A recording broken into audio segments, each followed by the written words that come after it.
Hello, welcome back to my channel. Today we're going to be learning a genius hack: cooking 2 different pastas in one pot. Yes, if you have a very fussy eater in your home like I do, and you're a very busy mom or you're a very busy person, this is one video you want to watch. I'll really appreciate it if you can like, share and comment. And also, if you have any ideas of any meals at all that you think you can cook different types of it in one pot, please drop it down below in the comment section.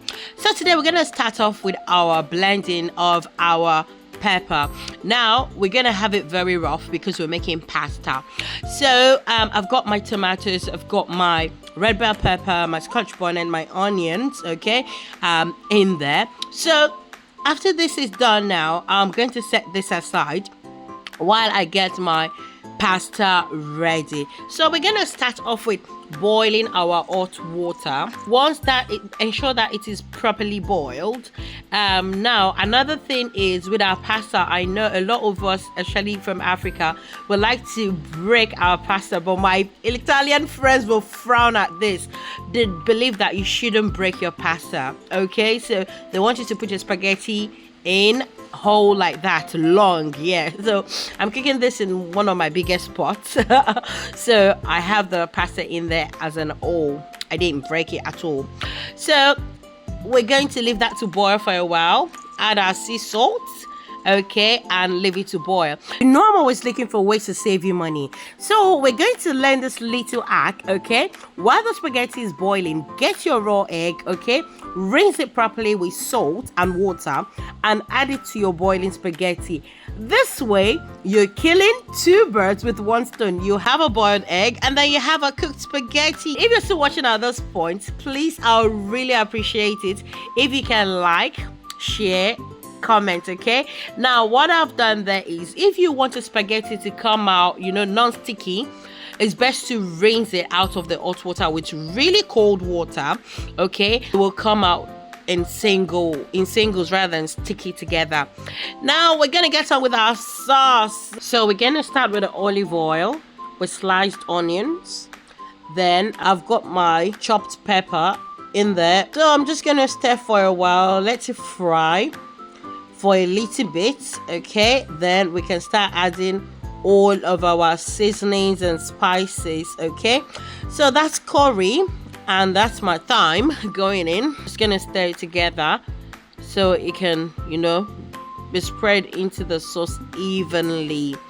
Now I'm going to go ahead and add my bouillon powder. If you've been following me for a while, you know I'm a fan of bouillon powder. Now I wouldn't do too much of the bouillon powder because the frankfurters I'm using, by the way, this is a chicken frankfurter. You can get a chicken or you have to use a pork one, and if you want pork one, why not do you, like I always say. And they're quite salty, so I tend to just not add salt or any more of the bouillon cubes into it until I've tasted it and I can see that okay, it still requires some more.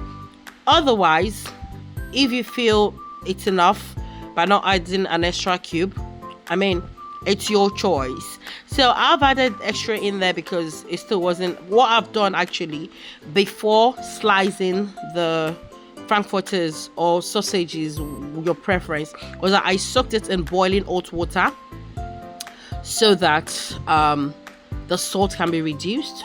That was why I had to add an extra bouillon cube. Now we are now going to mix. So now our spaghetti and our sauce is ready. Now we're going to go for the second meal. So what I'm going to do here is, if you've got a fussy eater in your family like I do, I have one that will eat the spaghetti with the sauce and I have one that will only eat it when it looks like jollof rice, if you get what I mean. So I had to get the sauce in and add the spaghetti in and just to fry it for a while. And then I've got this special spice of mine, my secret ingredient.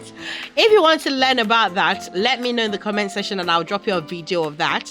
So add that in and then let it simmer for a while and then stir again. And by now this is ready and we've got our genius hack of 2 meals in one pot. Okay, thank you so much for watching. I really appreciate your time. See you next time. Bye.